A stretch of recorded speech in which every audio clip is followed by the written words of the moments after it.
C'est le moment de la prédication. Donc j'ai choisi une lecture dans l'Ancien Testament, 1 Roi 19, versets 19, 20, 21. Élie partit de là et trouva Élisée, fils de Shaphat, qui labourait.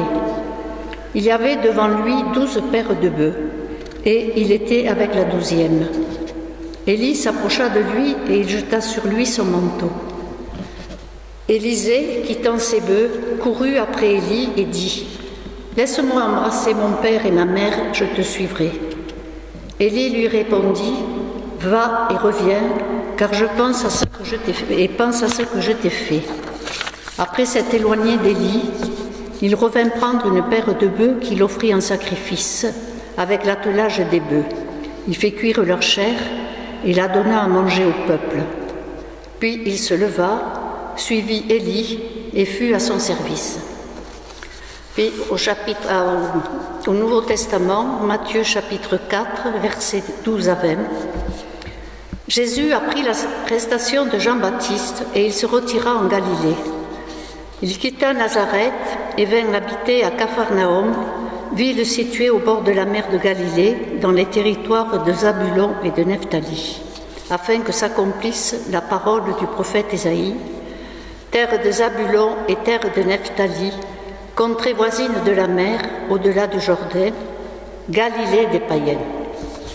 Le peuple assis dans les ténèbres a vu une grande lumière. Sur ceux qui étaient assis dans le pays et dans l'ombre de la mort, une lumière s'est levée. Dès lors, Jésus commença à proclamer : « Repentez-vous, car le royaume des cieux est proche. » Comme il marchait le long de la mer de Galilée, il vit 2 frères, Simon, appelé Pierre, et son frère André, qui jetaient leurs filets dans la mer, car c'étaient des pêcheurs. Jésus leur dit : « Venez à ma suite, et je vous ferai pêcheurs d'hommes. » Aussitôt, ils laissèrent les filets et le suivirent.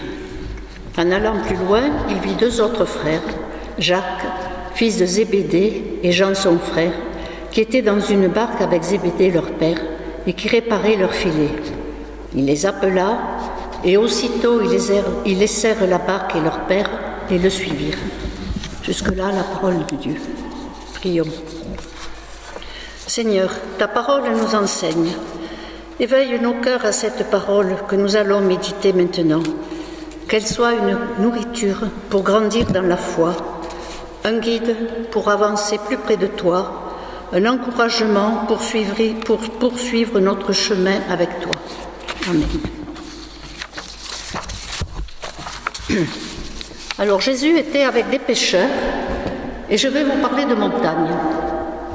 Cet été a été très meurtrier pour les randonneurs en montagne et les secours de montagne n'ont pas cessé de mettre en garde les adeptes de cette activité. Comme toute discipline, des règles strictes s'imposent. Il en est de même pour nous chrétiens et ce fut le cas pour les premiers disciples de Jésus. L'apôtre Pierre illustre bien les étapes à franchir pour terminer sain et sauf une randonnée malgré des chutes qui auraient pu être mortelles. Pour affronter les hauts sommets, il faut déjà aimer la montagne, soit parce que vous êtes né près des Pyrénées comme ici au Mas, soit vous admirez une personne passionnée et voulez la suivre, soit vous êtes curieux et avez envie de hauteur et de beaux paysages. Pierre, qui est encore connu sous le nom de Simon, est ce qu'on appelle un bon juif, qui connaît bien la Torah, dont les prophéties annonçant un sauveur. Il est comme tout bon juif dans l'attente de ce Messie. Les événements se précipitent lorsqu'intervient Jean-Baptiste qui prêche dans le désert. « Repentez-vous, car le royaume des cieux est proche. » Et enfin, Jésus lui-même vient commencer son ministère en Galilée et prêche à son tour de se repentir et de changer de comportement.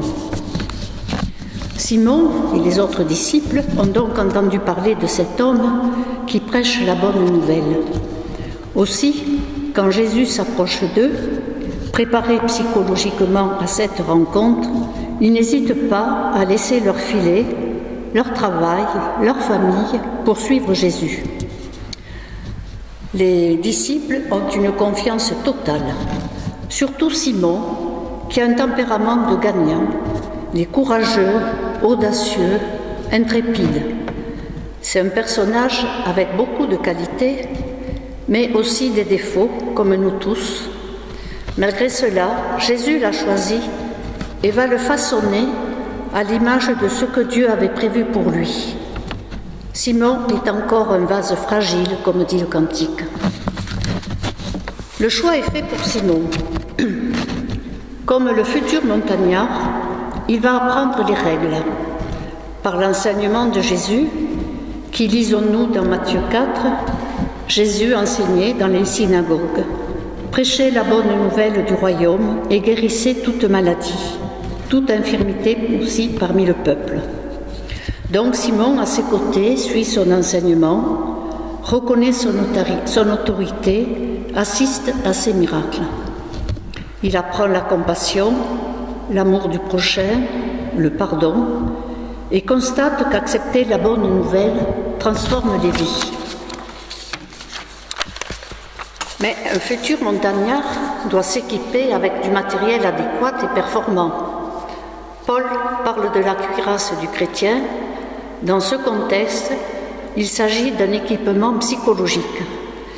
Nous pouvons parler d'endurance, car dès le début, Jésus l'encourage à travers les béatitudes. Heureux êtes-vous si les hommes vous insultent, vous persécutent et disent faussement toutes sortes de mal contre vous, parce que vous croyez en moi. Mais le randonneur Simon, parfois trop sûr de lui, faiblit. C'est le cas lorsqu'il va à la rencontre de Jésus qui marche sur les eaux du lac. Devant la force du vent, il prend peur et commençant à s'enfoncer, il crie « Seigneur, sauve-moi !» Il passe de la confiance au doute, du calme intérieur à la tempête. Il doute et de ce fait commence à se noyer. Mais là, Jésus, lui tendant la main, le saisit et lui dit « Comme ta confiance est faible, homme de peu de foi, pourquoi as-tu douté ?»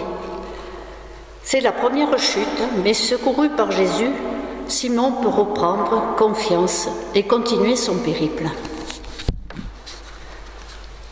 Après cet épisode, au contact de Jésus, il poursuit avec les autres disciples son apprentissage par les paraboles qui ne sont pas toujours comprises.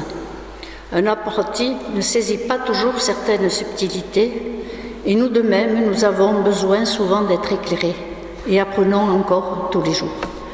Jésus doit souvent le mettre en garde contre leur incrédulité. C'est alors que les disciples, discutant entre eux, Jésus leur pose une question qui le préoccupe depuis qu'il partage son temps avec eux. « Qui suis-je » Par cette question, Jésus les provoque. Il veut qu'ils révèlent le Père par le Fils. Il veut les amener à se rapprocher de ce mystère. Simon proclame « Tu es le Messie, le Fils du Dieu vivant ». C'est là que Jésus lui répond « Tu es heureux, Simon, fils de Jean, car ce n'est pas un être humain qui t'a révélé cette vérité, mais mon Père qui est dans les cieux. Eh bien moi, je te le déclare, tu es Pierre, et sur cette pierre je construirai mon Église. » Ce don du Père est suivi par le don d'un nouveau nom et d'une nouvelle mission. Quelle grâce Jésus promet déjà de lui confier la responsabilité d'agir en son nom et de poursuivre sa mission. Le changement de nom dans la Bible marque un tournant dans le cheminement spirituel de Pierre et dans son rôle de disciple du Christ. Pierre signifie dans la Bible le roc, le rocher sur lequel on peut s'appuyer. C'est symbole d'immuabilité, de solidité, de refuge. Simon-Pierre est apte pour les hauts sommets. Mais est-il totalement prêt ? Malgré cette reconnaissance, Pierre le fougueux va trébucher. Il n'accepte pas les paroles de Jésus qui annoncent sa mort et sa résurrection. Car Jésus dit « Je serai mis à mort et le troisième jour je reviendrai à la vie ». À ce moment-là, Jésus s'étant retourné vers lui dit « Va-t'en loin de moi, Satan. Tu es un obstacle sur ma route, car tu ne penses pas comme Dieu, mais comme les êtres humains. Et il précise, si quelqu'un veut venir avec moi, qu'il cesse de penser à lui-même, qu'il porte sa croix et me suive. Ce trébuchement de Pierre souligne la grande fragilité spirituelle de tout humain. Pierre n'a entendu que le mot mort. Son maître, le Messie, le Sauveur, ne peut pas mourir, c'est impossible pour lui. Les persécuteurs ont réagi d'eux-mêmes, se moquant de Jésus en disant « Si tu es le Fils de Dieu, sauve-toi toi-même ». Et pourtant, dans son périple, Pierre prouve à maintes reprises son attachement à son maître rabbi. C'est un parcours digne des montagnes russes.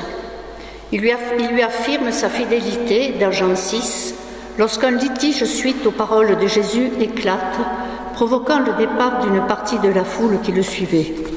Jésus demande aux 12 disciples « Voulez-vous partir, vous aussi ?» Simon-Pierre répond « Seigneur, à qui irions-nous ? Tu as les paroles qui donnent la vie éternelle. Nous le croyons, nous le savons. Tu es le Saint envoyé de Dieu. » Quelle magnifique profession de foi! Pierre joue le rôle du futur chef de l'Église, car il parle là au nom des 12 disciples. Dans son ascension, Pierre est stoppé net.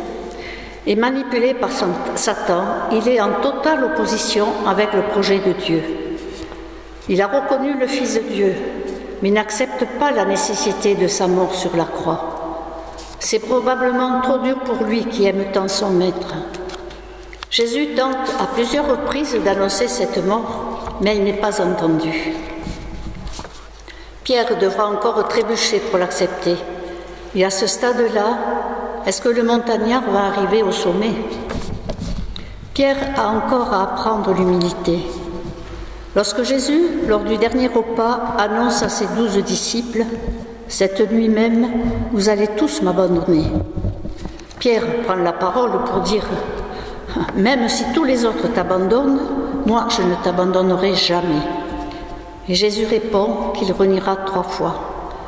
Pierre, sûr de lui et mettant en doute la parole de Jésus, répond « Je ne prétendrai rien, jamais que je ne te connais pas, même si je dois mourir avec toi. » Un abîme se creuse entre Jésus et Pierre, et la chute est imminente.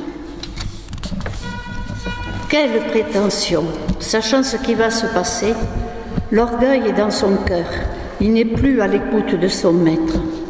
Les années passées avec Jésus s'effacent. Jésus est dans l'angoisse et ne reçoit aucune compassion de sa part. Jésus lui demande de prier et le trouve endormi avec les autres disciples. La situation est trop difficile à vivre, mais c'est dans ces moments que la prière est salvatrice. Paul dira « priez sans cesse ».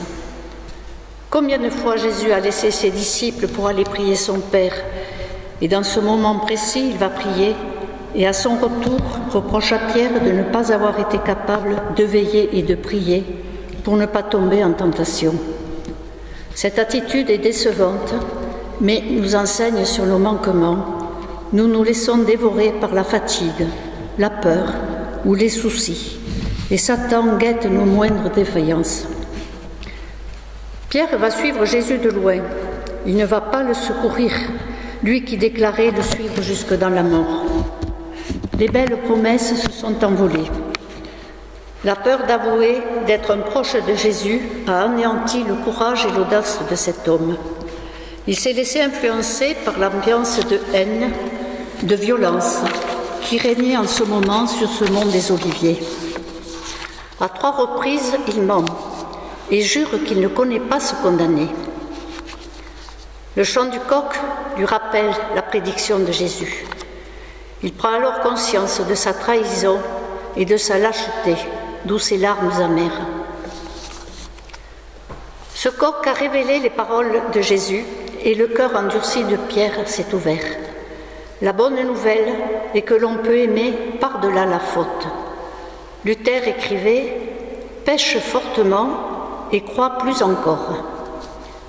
Pour pouvoir témoigner de la fidélité de l'amour du Christ, c'est-à-dire de son pardon infini, Peut-être faut-il l'avoir soi-même vécu un jour comme Pierre. Le pécheur repenti n'a qu'un seul désir, celui de se relever et de se conformer à l'amour qui l'a guéri. La bonne nouvelle est que l'on peut aimer par-delà la faute. Parfois, on peut aimer plus qu'avant d'avoir failli, comme Pierre l'a fait. Il n'y a pas de ligne rouge qu'il faudrait absolument éviter de transgresser. Nous sommes tous déjà passés au-delà de la ligne rouge. C'est ainsi que nous avons été justifiés, réconciliés. Les larmes de Pierre sont une nouvelle naissance à la gratuité de l'amour, au-delà de l'observance de la loi. Il n'y a jamais de faute si grave qu'elle ne puisse être pardonnée, car Dieu est toujours capable de pardonner, de donner à nouveau, de donner plus encore. Jésus a prouvé son amour en posant 3 fois la question à Pierre. « Pierre, m'aimes-tu » Bien sûr que Jésus sait que son disciple l'aime, mais il oblige ainsi Pierre à reconnaître ouvertement son triple reniement. Jésus pourrait nous poser cette question « M'aimes-tu » quand nous nous éloignons de lui. C'est une invitation pour nous à le retrouver et à le suivre. Cette chute nous montre combien nous chrétiens, nous devons être vigilants, rester le plus proche de notre Sauveur, ne pas nous sentir infaillibles. Satan rôde et profite de la moindre faille. Pierre aimait réellement Jésus, et on imagine ses remords, sa repentance, mais on comprend combien cette chute a été nécessaire pour le faire grandir, le préparer à sa nouvelle tâche de chef de son Église. Dieu l'avait choisi. C'est un exemple de foi et de zèle pour Dieu, et cette expérience le portera jusqu'à la persécution. Dieu connaît nos cœurs, et nous ne pouvons qu'être reconnaissants qu'il nous a envoyé son Fils unique pour prendre sur lui nos fautes. Nous pouvons être encouragés par le pardon de Jésus quand il pose 3 fois cette question à Pierre « M'aimes-tu » L'histoire de Pierre nous montre que Dieu avait un plan pour Pierre. Et Pierre est arrivé au sommet. Pour conclure, j'ai pris ces 2 phrases d'un poète contemporain, Jean-Pierre Lemaire, qui rappelle combien l'autorité de Pierre ne lui fait jamais oublier son humilité. Il est le pasteur confirmé du troupeau, mais il n'a besoin qu'un ange le soufflette pour rester humble. Il lui suffit d'entendre le coq chaque matin. Première lettre de Pierre au 1er chapitre. C'est pourquoi, après avoir disposé votre intelligence pour le service, restez sobre. Mettez toute votre espérance dans la grâce que vous apporte la révélation de Jésus-Christ. Comme des enfants qui obéissent, cessez de vous conformer aux convoitises d'autrefois quand vous étiez dans l'ignorance. Mais à l'exemple du Dieu saint qui vous a appelé, devenez saints vous aussi dans toute votre conduite, puisqu'il est écrit « Vous serez saints, car moi je suis saint ». Je vous invite à vous lever pour recevoir la bénédiction. Que la paix de Dieu, qui surpasse toute intelligence, garde vos cœurs et vos pensées en Jésus-Christ. Amen.